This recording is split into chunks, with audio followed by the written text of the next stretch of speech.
Hello students and welcome to Best Learning Classes. Today we are going to discuss the questions of the chapter number 3 of your accountancy book from question number 26. So let's get started. Hari, Kunal and Uma are partners. ठीक है, 3 partners हैं, हरी है, कुणाल है और उमा है. उनकी profit sharing ratio है 5:3:2. 1 अप्रैल 2018 से उन्होंने डिसाइड किया है कि वो अपने फ्यूचर प्रॉफिट्स और लॉसेस को 2:5:3 के रेशियो में शेयर करेंगे. बैलेंस शीट में P&L अकाउंट में बैलेंस दिख रहा है 75,000 का और इन्वेस्टमेंट फ्लक्चुएशन फंड में बैलेंस है 15,000 का. ये 2 बैलेंसेस हमें बैलेंस शीट के बताए गए हैं. और उन्होंने क्या बोला है कि गुडविल को हम 3 लाख पे वैल्यू करेंगे. इन्वेस्टमेंट्स की दोनों वैल्यू बता दी हैं, जो बुक्स में आप रिकॉर्ड करते हो वो भी, और जो इन्वेस्टमेंट्स की वैल्यू मतलब इन द मार्केट है वो भी बता दी गई है. स्टॉक की जो बुक वैल्यू है उसे बोला गया है कि आप 10% से डेप्रिशिएट कर दीजिए. हमें जर्नल एंट्रीज पास करने के लिए बोला गया है. स्टूडेंट्स, हम लोग ना बिल्कुल सीरियल वाइज चलेंगे, ठीक है. जैसे जैसे क्वेश्चन में बताया गया है हम बिल्कुल वैसे वैसे करते चलेंगे. सबसे पहले हमें P&L का बैलेंस बताया है. अब बात आती है कि मैम इतना तो हमें समझ आ गया था कि if P&L has a debit balance we have to take it as a loss and if it has a credit balance we have to take it as a profit. तो अब यहाँ पे क्या करें? तो स्टूडेंट देखो, कभी भी कोई चीज़ हमें अगर बाय डिफॉल्ट माननी होती है तो क्या हम किसी चीज़ को बाय डिफॉल्ट कभी भी लॉस मानते हैं? नहीं, हम तो हमेशा प्रॉफिट ही मानते हैं भाई. तो इस केस में भी यही करना है कि अगर मुझे ये नहीं पता है ना कि P&L अकाउंट में प्रॉफिट है कि लॉस है, तो मैं उसे प्रॉफिट ही अज्यूम करूंगी. अब प्रॉफिट है मतलब उसका क्रेडिट बैलेंस था, तो खत्म करने के लिए मुझे उसे डेबिट करना पड़ेगा. और प्रॉफिट से पार्टनर के कैपिटल अकाउंट बढ़ जाएंगे, तो बढ़ाने के लिए पार्टनर के कैपिटल अकाउंट को क्रेडिट करना पड़ेगा. तो दोनों तरफ से समझ आ गया, और जो समझ आया वो लिख भी देते हैं. और थर्ड पार्टनर है उमा, तो टू उमास कैपिटल अकाउंट. ठीक है, हम क्या कर रहे हैं स्टूडेंट्स, हम प्रॉफिट को डिस्ट्रीब्यूट कर रहे हैं. ये सबसे इंपॉर्टेंट चीज़ है कि ध्यान रखना है कि कहाँ पे एडजस्टमेंट लिखना है और कहाँ पे डिस्ट्रीब्यूटेड लिखना है. ये चीज़ क्लियर हो गई. अब हम सेकंड स्टेप में देखेंगे कि हमें कितना बैलेंस गिवन है. 75,000 का गिवन है. अब थर्ड स्टेप में ये देखेंगे कि रेशियो क्या यूज़ करेंगे. तो मैंने बताया था कि ये सब चीज़ें जो होंगी ये ओल्ड रेशियो में होंगी. तो 75,000 का क्या करोगे? 5/10 करोगे. ये 0 से 0 कैंसिल आउट हो गया, 2 0 आ गए, 5 5 से 25, 2 कैरी गई, 37,500 आ गया. सेम इसी तरीके से 75,000 को 2/10 करोगे, 3/10 एंड 75,000 का 2/10. राइट, इसको सॉल्व करोगे तो यहाँ आ जाएगा 22,500 और यहाँ आ जाएगा 15,000. डन हो गई एंट्री. अब ये प्लस करके चेक कर लेना कि जो हम लोगों ने डेबिट और क्रेडिट में लिखा है वो टोटल सेम आ रहा है कि नहीं. नेक्स्ट आता है स्टूडेंट इन्वेस्टमेंट का. इन्वेस्टमेंट फ्लक्चुएशन फंड की बात करनी है. हम पढ़ चुके हैं कि अगर इन्वेस्टमेंट हम लोगों ने बुक्स में कम रिकॉर्ड करी हो और मार्केट में ज़्यादा हो तो वो हमारे लिए प्रॉफिट कहलाता है. अब देखो इस केस में देखते हैं, हमें वो बोल रहे हैं कि जो बुक वैल्यू है वो 50,000 है. हम मान रहे हैं हमारी इन्वेस्टमेंट है 50,000 की और बाहर जाके हमें पता लगा कि भाई हमारी इन्वेस्टमेंट की वैल्यू तो बड़ी कम है, बस 35,000 है. इट मीन्स हम तो ज़्यादा मान रहे थे, तो हमें इस केस में स्टूडेंट लॉस हुआ है. अब हमें यहाँ पे इन्वेस्टमेंट फ्लक्चुएशन फंड का यूज़ करना है. तो देखो आप क्या करोगे, जितने भी हमारे ये फंड्स होते हैं, ये फंड होते हैं, रिजर्व्स होते हैं, ये हम लोगों ने देखा है कि ये जनरली लाइबिलिटी साइड पे बैलेंस शीट के मेंशन होते हैं. ठीक है, इट मीन्स इनका क्रेडिट बैलेंस होता है. अब मैं इसे खत्म कर रही हूँ तो मैं डेबिट करूंगी, और मैं क्या कर रही हूँ 2 इन्वेस्टमेंट्स लिख रही हूँ. तो कि मेरी इन्वेस्टमेंट की वैल्यू क्या होने वाली है? कम होने वाली है. कम हो रही है मेरी इन्वेस्टमेंट. कितनी कम हो रही है स्टूडेंट? 15,000. मैम 15,000 कैसे आया? आप 50,000 मान रहे थे, है एक्चुअली में 35,000. मतलब 15,000 ही तो ज़्यादा है जिसको अब हमने कम कर दिया. राइट, तो कि हमें तो मार्केट के हिसाब से चलना है. तो मैंने क्या किया है, मैंने इन्वेस्टमेंट की वैल्यू को एडजस्ट कर दिया. फर्स्ट स्टेप मेरा डन हो गया, जितना भी अब मुझे चाहिए था. अब जो इंटेलिजेंट बच्चा होगा वो ये सोचेगा कि मैम मेरा इन्वेस्टमेंट फ्लक्चुएशन फंड आपने अभी 15,000 यूज़ किया है, और आप पहले अब ये चेक करोगे कि क्या इतना ही फंड था क्वेश्चन में.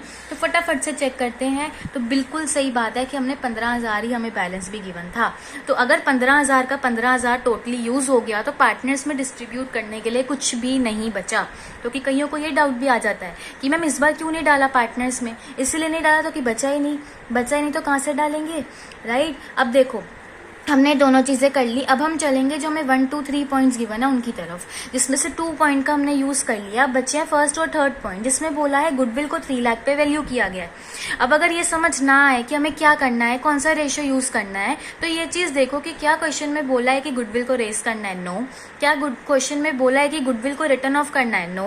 तो इट मीन्स हम क्या करेंगे, गुडविल को एडजस्ट करेंगे, और एडजस्टमेंट करने के लिए कौन सा रेशियो का नीड पड़ेगी हमें, सेक्रीफाइसिंग एंड गेनिंग रेशियो। तो वही रेशियो स्टूडेंट्स अब हम यहाँ पे क्या करेंगे, कैलकुलेट करेंगे। सबसे पहले ये देख लीजिए कि आपको क्वेश्चन में ओल्ड रेशियो क्या गिवन है। तो अगर मैं देखूँ तो मुझे ओल्ड रेशियो जो है वो 5:3:2 गिवन है, और जो न्यू रेशियो है वो 2:5:3 गिवन है। हमें सेक्रीफाइसिंग या गेनिंग रेशियो निकालनी है, जिसके लिए ओल्ड रेशियो में से न्यू रेशियो को हम माइनस करेंगे। तो यहाँ आ गया 5/10, यहाँ आ गया 3/10, यहाँ आ गया 2/10, बीच में आया माइनस का साइन, यहाँ आ गया 2/10, यहाँ आ गया 5/10, यहाँ आ गया 3/10। इसको माइनस किया तो 3/10 आ गया, इसको माइनस किया तो -2/10 आ गया, और इसको माइनस किया तो -1/10 आ गया। डिनोमिनेटर सेम था, तो एलसीएम लेने की हमें यहाँ पे नीड नहीं पड़ी। इतना क्लियर हो गया। अब देखो स्टूडेंट, ये पॉजिटिव आया है तो इट मीन से सेक्रीफाइस कर रहे हैं, और ये नेगेटिव आया इट मीन से दोनों पार्टनर हमारे गेन कर रहे हैं। क्या सेक्रीफाइस और गेन आपस में इक्वल है? तो बिल्कुल इक्वल है। इट मीन्स हमने यहाँ तक बिल्कुल करेक्ट किया है। तो हम अपनी गुडविल की एंट्री कर सकते हैं। अब हमें इतना पता लग गया कि कौन सा पार्टनर गेन कर रहा है। जो गेन कर रहा है वो देगा तो उसका कैपिटल अकाउंट क्या हो जाएगा, कम हो जाएगा, और कम करने के लिए क्या कर दोगे, डेबिट कर दोगे। तो कुणाल और उमा देंगे तो उनका कैपिटल अकाउंट हो गया डेबिट, और हरी को मिलेगा, उसका कैपिटल अकाउंट बढ़ जाएगा, बढ़ाने के लिए कर देंगे क्रेडिट। अब बात आती है कि अमाउंट कितना लेंगे। स्टूडेंट देखिए, आपको गुडविल की वैल्यू गिवन है 3 लाख की, जो रेशियो है वो ले लो। 3 लाख इंटू में 2/10 आप यहाँ कर दीजिए। इसको सॉल्व करेंगे 60,000 आ जाएगा। उमा का क्या आया था 1/10, तो 3 लाख का 1/10 यहाँ कर दोगे 30,000 आ जाएगा। वैसे भी टोटल करके 90,000 आ रहा है, बट अगर वेरीफाई करना है तो 3 लाख को 3/10 से मल्टीप्लाई कर लो, तब भी यही आएगा। तो देखो इस बार आप नरेशन में क्या लिखोगे कि बीइंग गुडविल एडजस्टेड, इस बार एडजस्ट किया गया, डिस्ट्रीब्यूट नहीं किया गया। क्लियर। अब नेक्स्ट पे बढ़ते हैं। नेक्स्ट है स्टूडेंट, वो कह रहे हैं जो स्टॉक की वैल्यू थी उसको डेप्रिशिएट कर दो, मतलब कम कर दो। हमने पढ़ा था जब भी एसेट की वैल्यू कम होगी तो उस केस में रिवैल्यूएशन अकाउंट डेबिट हो जाएगा। दूसरी चीज, अगर एसेट कम हो रहा है जिसका डेबिट बैलेंस होता है, कम होने के लिए उसको क्रेडिट करना पड़ेगा, तो ऑटोमेटिकली डेबिट रिवैल्यूएशन अकाउंट हो जाएगा। कितना होगा वो कह रहे हैं कि जितना भी है ना उसका 10%। तो 50,000 की वैल्यू हमें क्वेश्चन में गिवन थी। अगर मैं 50,000 का 10% कर देती हूँ तो मेरे पास 5,000 की जो वैल्यू है वो निकल के आ जाएगी, और नरेशन में सिंपली आ जाएगा कि बीइंग स्टॉक डेप्रिशिएटेड बाय 10%। 10% से हमने उसको डेप्रिशिएट कर दिया। अब लास्ट एंट्री हमारी क्या बची। अब आप देखोगे कि अल्टीमेटली हमें रिवैल्यूएशन में प्रॉफिट हुआ है कि लॉस हुआ है, राइट। उसके लिए क्या चेक करेंगे कि हमने रिवैल्यूएशन अकाउंट का यूज कौन कौन सी एंट्री में किया है और कितने कितने अमाउंट से किया है। तो मैंने तो सिर्फ रिवैल्यूएशन अकाउंट का यूज एक ही एंट्री में किया है, वो है एंट्री नंबर 4। उससे क्या पता लगाएंगे कि अल्टीमेटली हमें प्रॉफिट हुआ कि लॉस हुआ। तो स्टूडेंट इस केस में हमें क्या हो रहा है, अगर रिवैल्यूएशन अकाउंट डेबिट है, खत्म करने के लिए क्या करोगे, क्रेडिट करोगे, राइट। तो अगर रिवैल्यूएशन अकाउंट क्रेडिट हो रहा है इट मीन्स पार्टनर को लॉस हो रहा है। अब एक कॉमन सेंस लगाइए, अगर आपके स्टॉक की वैल्यू कम हो रही है तो आपको लॉस ही तो हो रहा है। स्टूडेंट वो डेप्रिशिएट करने के लिए कह रहे हैं तो लॉस ही तो होगा, राइट। तो इस तरीके से आप ये चीज़ें समझ सकते हो, हर चीज़ रटी नहीं जा सकती। तो कि खुद ही हम कंफ्यूज हो जाते हैं कि यार अगर प्रॉफिट होता है तो रिवैल्यूएशन अकाउंट को डेबिट करते हैं कि क्रेडिट करते हैं, नहीं याद आ रहा तो लॉजिक यूज कर लीजिए। 5,000 आप लोगों का यहाँ पे अल्टीमेटली प्रॉफिट हुआ है, ठीक है। अब अमाउंट क्या लेंगे, ओल्ड रेशियो लेनी है आप लोगों ने। ओल्ड रेशियो थी 5:3:2, तो 5,000 का 5/10 यहाँ आ गया 2,500, ठीक है। 5,000 का 3/10 यहाँ आ गया तो ये आ गया आपका 1,500, एंड 5,000 का 2/10 यहाँ आ गया तो ये आ गया आपका 1,000। डन हो गया, राइट।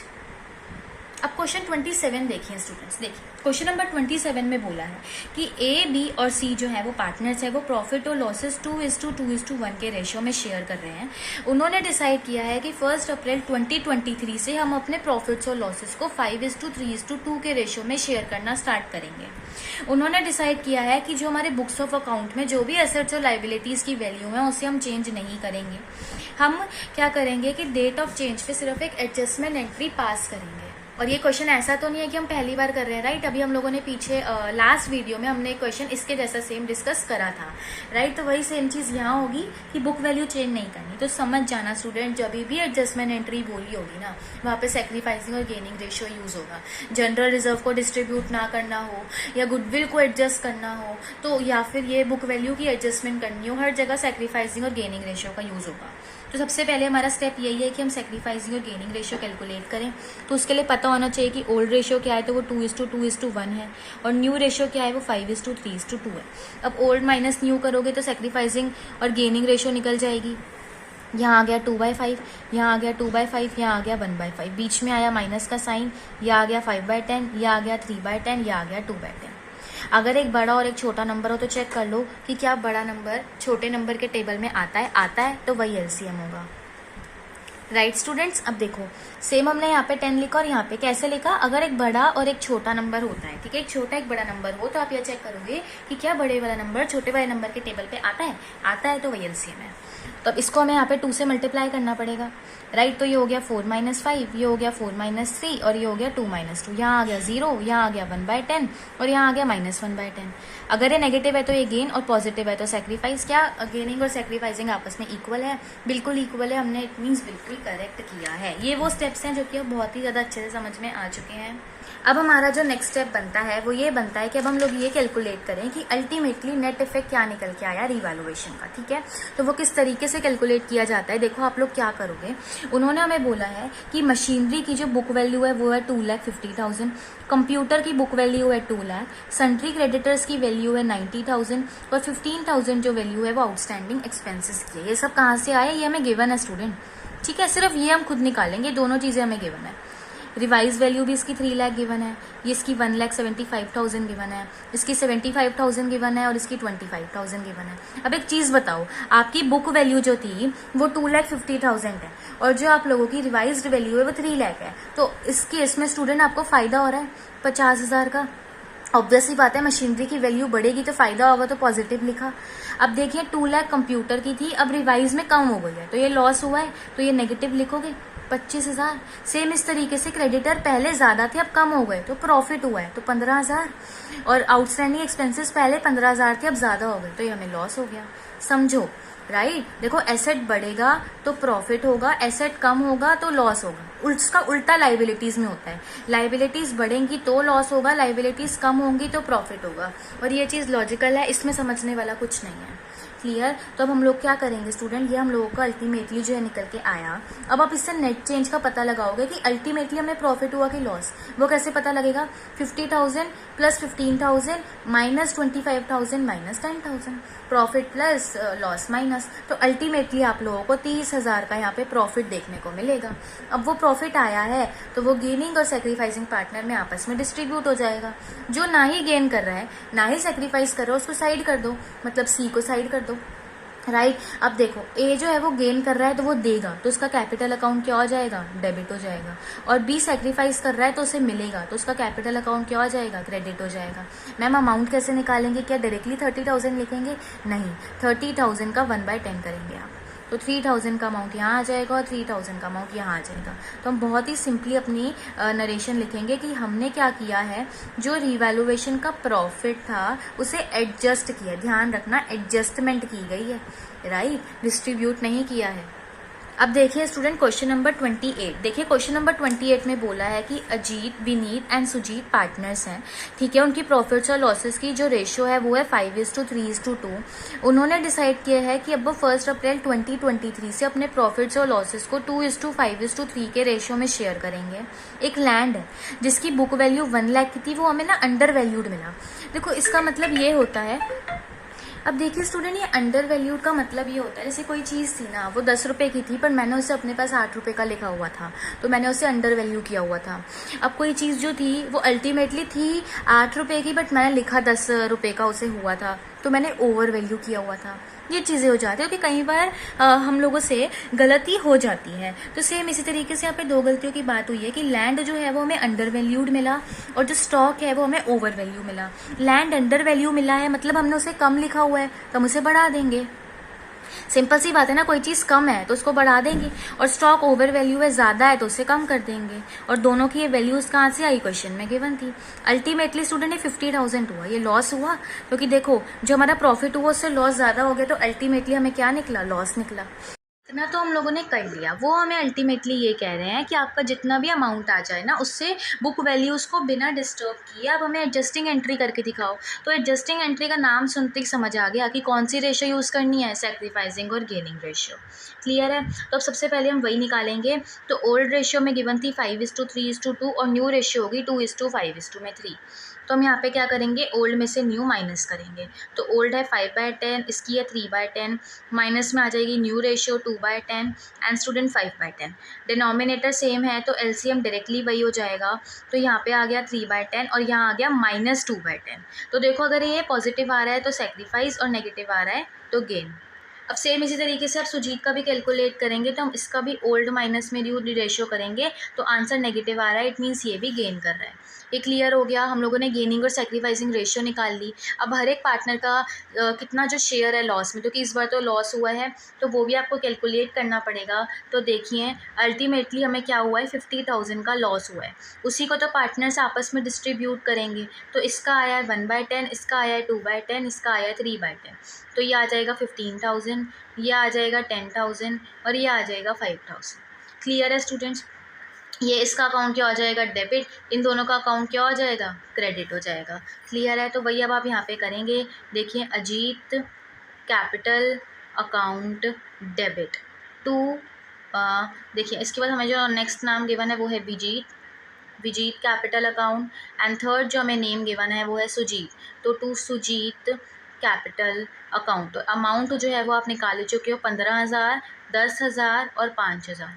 आप लिखेंगे कि बीइंग रीवैल्यूएशन लॉस एडजस्टेड, तो कि हमने डिस्ट्रीब्यूट नहीं किया है, हमने यहाँ पे एडजस्टमेंट करी है। अब स्टूडेंट हम लोग क्या करेंगे, हम लोग क्वेश्चन नंबर 29 की तरफ बढ़ेंगे। क्वेश्चन नंबर 29 में बोला है कि राजेश एंड महेश जो है वो पार्टनर्स हैं और वो प्रॉफिट्स और लॉसेस को 3:2 के रेशियो में शेयर कर रहे हैं। 31 मार्च 2023 की हमें उनकी बैलेंस शीट भी दी हुई है, जिसमें उनके कैपिटल अकाउंट, क्रेडिटर का बैलेंस, कैश, मशीनरी और बिल्डिंग की वैल्यू गिवन है। गुडविल को 36,000 पे वैल्यू करना है, बिल्डिंग को 90,000 पे वैल्यू करना है। पार्टनर्स ने डिसाइड किया है कि 1 अप्रैल 2023 से हम अपने प्रॉफिट्स और लॉसेस इक्वली शेयर करने वाले हैं। ठीक है। तो हमें क्या करना है, फिर से वही अकाउंटिंग एंट्रीज पास करनी है, बट बिना बिल्डिंग की वैल्यू को इफेक्ट किए। तो अगेन हम लोग देखिए क्या करेंगे। सबसे पहले आप ये देखो, वो लोग कह रहे हैं कि जो गुडविल है उसको 36,000 पे वैल्यू करना है, बिल्डिंग को 90,000 पे वैल्यू करना है।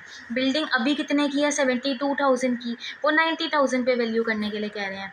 तो अगर हमें 90,000 पे करना है और हम उसको 72 का मान रहे हैं, मतलब 18,000 ज़्यादा करना है। तो अगर ज़्यादा करना है तो हम लोगों के लिए प्रॉफिट होगा सीधा सीधा 18,000 का।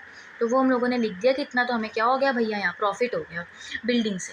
अब अगर एडजस्टिंग एंट्री पास करनी है तो गेनिंग और सेक्रीफाइसिंग रेशियो चाहिए। तो अब आपको धीरे धीरे क्लियर हो रहा है कि कहाँ पे गेनिंग और सेक्रीफाइसिंग रेशियो निकालने की ज़रूरत पड़ती है।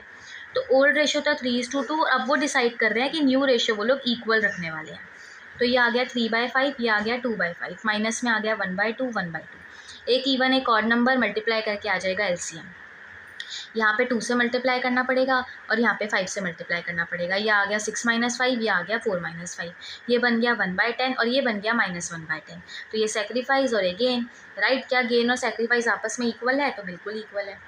अब हम ये पता लगा लें कि जो गुडविल है उसमें भी तो पार्टनर का कोई ना कोई शेयर होगा। तो स्टूडेंट गुडविल के लिए भी नहीं बोला हुआ कि उसको रेस करना है कि रिटर्न ऑफ करना है, तो हम उसको एडजस्ट करना ही मानेंगे। ठीक है। गुडविल की वैल्यू आपको 36,000 की बोली गई है, तो 36,000 का 1/10 आप दोनों पार्टनर्स का निकाल लो कि डेबिट और क्रेडिट किस अकॉर्डिंगली हो जाएगा, जो गेन और जो सेक्रीफाइस हो रहा है उसके अकॉर्डिंगली। 3600 का अमाउंट आ गया। जो राजेश है वो सेक्रीफाइस करा था तो उसका अकाउंट हो जाएगा क्रेडिट, और महेश देगा तो उसका अकाउंट हो जाएगा डेबिट। तो जो निकाला है वही पुट कर दो।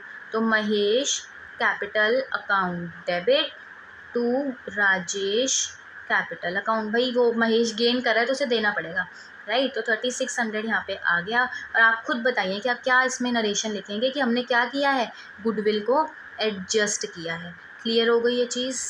सेम इसी तरीके से स्टूडेंट हमें सिर्फ दो ही चीज़ों की एडजस्टमेंट करनी थी, एक गुडविल और वो बिल्डिंग की वैल्यू। तो उसी तरीके से देखिए आप यहाँ पे रिवैल्यूएशन का भी निकालोगे तो 18,000 का अल्टीमेटली हमें वहाँ पे प्रॉफिट जो है वो देखने को मिला था।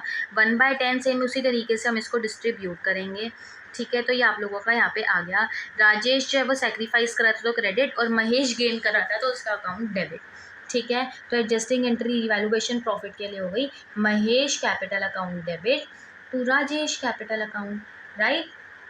और अमाउंट क्या है 1800।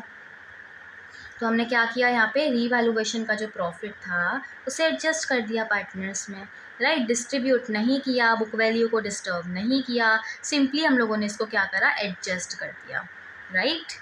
Question number 30, this would be the last question for this video and then हम बाकी के जो 3 क्वेश्चन बच गए हैं वो हम नेक्स्ट वीडियो में डिस्कस करेंगे। क्लियर है स्टूडेंट्स। तो देखिए हम इसमें क्या बोला है, हमें ना बैलेंस शीट बताई गई है। वो लोग कह रहे हैं कि इस बैलेंस शीट की हेल्प ले लो और ये कुछ हमने एडजस्टमेंट्स बताई हैं। सबसे पहले ओल्ड रेशियो है 3:2:1, न्यू रेशियो है 1:1:1, दैट इज़ इक्वल। गुडविल को 1,50,000 पे वैल्यू करना है, लैंड को 80,000 पे रीवैल्यू करना है। पहले हमारा लैंड 50,000 था, अब वो 80,000 करवा रहे हैं, लैंड की वैल्यू बढ़ रही है, प्रॉफिट है, ठीक है। इसी तरीके से उन्होंने आपको आगे भी काफ़ी चीज़ें बोली हैं कि बिल्डिंग को 6% से डेप्रिशिएट कर दो।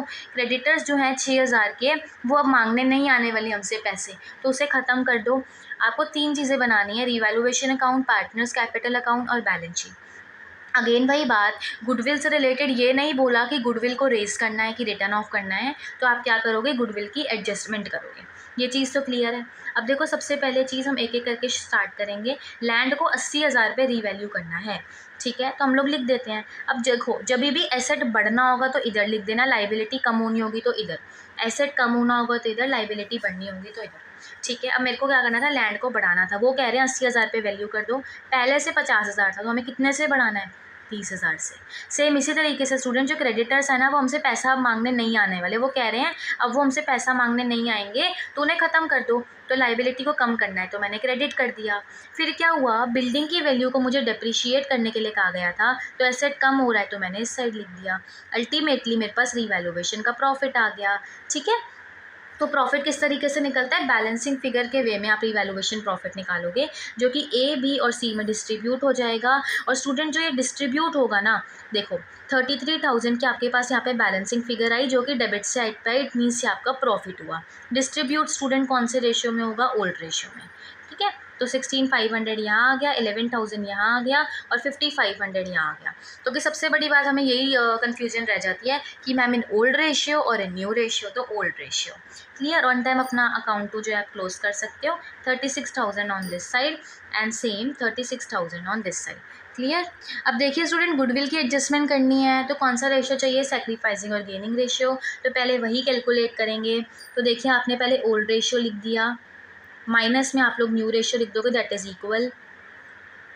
एक बड़ा एक छोटा नंबर हो तो क्या बड़ा नंबर छोटे नंबर के टेबल में आ रहा है, बिल्कुल आ रहा है, तो वही एलसीएम हो जाएगा, ठीक है। यहाँ पे हमें हर जगह 2 से मल्टीप्लाई करना पड़ जाएगा। तो ये आ गया 3 - 2, 2 - 2, 1 - 2, ये आ गया 1/6, ये आ गया 0 और ये आ गया -1/6। तो पॉजिटिव आ रहा है तो सेक्रीफाइस, नेगेटिव आ रहा है तो गेन।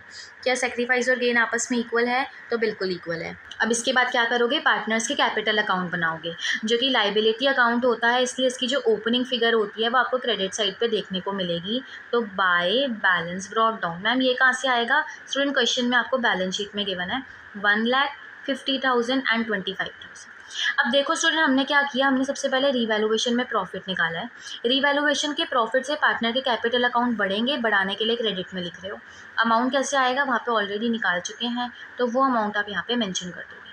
अब मैं किस चीज़ की एंट्री करूँगी, अपनी गुडविल की। देखो गुडविल में आपने ये देखा कि जो ए पार्टनर है वो सेक्रीफाइस कर रहा है, इट मीन्स उसे मिलेगा तो उसका अकाउंट क्रेडिट होगा।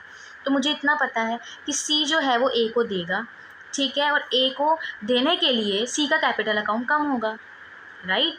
तो इन दोनों के अकाउंट में उनका नाम ना आके दूसरे वाले का नाम आ गया। अब कितना आएगा वो आप क्या करोगे, सबसे पहले आप ये देखो कि आपको गुडविल की जो वैल्यू है वो कितनी गिवन है। तो गुडविल की वैल्यू में 1,50,000 गिवन है, और जो आपने अभी अपनी गेनिंग और सेक्रीफाइसिंग रेशियो निकाली है वो 1/6 निकाली है। तो इट मीन्स 1,50,000 का 1/6 कर दो, राइट। तो सिंपली आपके पास यहाँ पे जो अमाउंट है वो निकल के आ जाएगा। किस तरीके से आएगा, इसकी आप कटिंग कर दीजिए स्टूडेंट। 6 × 2 = 12 हो जाएगा, 3 आएगा, नीचे 0 आएगा, 25,000 का जो अमाउंट है वो आ जाएगा। तो ए को मिल गया और सी ने दे दिया। क्या हमारा क्वेश्चन कंप्लीट हो गया? तो यही हमारी गलती हो जाती है। मैं पहले भी बता चुकी हूँ कि क्वेश्चन में ना कुछ चीज़ें हिडन एडजस्टमेंट के वे में होती हैं, जैसे कि जनरल रिजर्व, एडवर्टीजमेंट का एक्सपेंडिचर, ये सब चीज़ें। इन सब चीज़ों को अगर आपको ट्रीटमेंट करने के लिए नहीं भी बोला है तब भी हमें करना होता है। तो उनमें से एक बहुत ही इंपॉर्टेंट चीज़ है जनरल रिजर्व। तो उसको अब याद रखना शुरू कर लो कि जनरल रिजर्व का ट्रीटमेंट करना ही करना है, बोला हो कि नहीं। और ये हमेशा ओल्ड रेशियो में डिस्ट्रीब्यूट होता है, अगर क्वेश्चन में कुछ भी ना बोला हो तो। ठीक है, तो हमने यही किया, इसको पार्टनर्स में ओल्ड रेशियो में डिस्ट्रीब्यूट कर दिया, अमाउंट क्वेश्चन में गिवन था। अगर ये नहीं करते तो ये गलत आ जाता, अल्टीमेटली बैलेंस शीट में की टैली ना होती। अब यहाँ पे क्या करेंगे, हम अपना बैलेंस कैरेट डाउन निकाल लेंगे जो कि बैलेंसिंग फिगर के वे में आएगा। तो ये आ गया, देखिए 156,500, ये आ गया 71,000 और ये आ गया 10,500। ठीक है, अब आप इसका टोटल करके जो है यहाँ पे लिख सकते हो। ठीक है, तो अपने पास आप लोग अगर कैलकुलेटर रखते हैं या फिर अपने पास अलग से सॉल्व करते हैं तो स्टूडेंट वो आप लोगों के ऊपर डिपेंड करता है। मैं यहाँ पे आपको एक एक कैलकुलेशन करके नहीं दिखा सकती। क्लियर? तो इस तरीके से आपकी डेबिट और क्रेडिट साइड हो गई कंप्लीट। अब लास्ट चीज़ बची और वो है बैलेंस शीट। बैलेंस शीट के लिए आप अपनी ओपनिंग बैलेंस शीट पे जाओ। सबसे पहले उसमें आपको गिवन थे क्रेडिटर्स। क्या क्रेडिटर्स 50,000 के थे जो थे, हम वही एज इट इज़ लिख देंगे? तो बच्चे बोलेंगे नो मैम, क्योंकि 6,000 के तो ख़त्म हो गए हैं। तो 50,000 में से बस 6,000 हटा दो, बाकी लिख दो। ठीक है, क्या बिल पेबल में कुछ भी चेंजेस हुए? नहीं, तो एज इट इज़ लिख दो। ठीक है, क्या कैपिटल अकाउंट में चेंजेस आए? बिल्कुल आए, तो जो आए वो लिख दो। अब हमने जो फाइनली निकाले हैं ए, बी और सी के, तो इसका निकाला है 156,500, इसका निकाला है 71,000, इसका निकाला है 10,500, अल्टीमेटली आ गया 3,28,000। अब बाकी सारी वैल्यू लिख दो। लैंड को 80,000 पे वैल्यू करना था। ठीक है, बिल्डिंग लिख दीजिए 47,000 की। अब जनरल रिजर्व नहीं आएगा, वो डिस्ट्रीब्यूट हो चुका है। प्लांट आ गया 1,00,000 का, स्टॉक आ गया 40,000 का, डेटर्स आ गए हम लोगों के। डेटर्स हमें कितने के गिवन थे? 30,000 के। एंड देन आपके पास बैंक की वैल्यू आ जाएगी 5,000 की। अब आप दोनों साइड टोटल कर लोगे तो स्टूडेंट आप लोगों को क्या अमाउंट देखने को मिलेगा? तो देखिए स्टूडेंट, इनका टोटल आपका आएगा 2,38,000। ठीक है, एंड देन 2,38,000 में आप ये प्लस करोगे ना ये दोनों अमाउंट, तो 3,02,000 आ जाएगा। एंड सेम इसी तरीके से भी 3,02,000 इस साइड आ जाएगा। तो आपकी लाइबिलिटीज़ और एसेट की जो साइड है वो मैच कर जाएगी। So that's it for this video students. If you have any doubt you can ask me in comment section, and if you find this video useful then please like, share and subscribe my channel.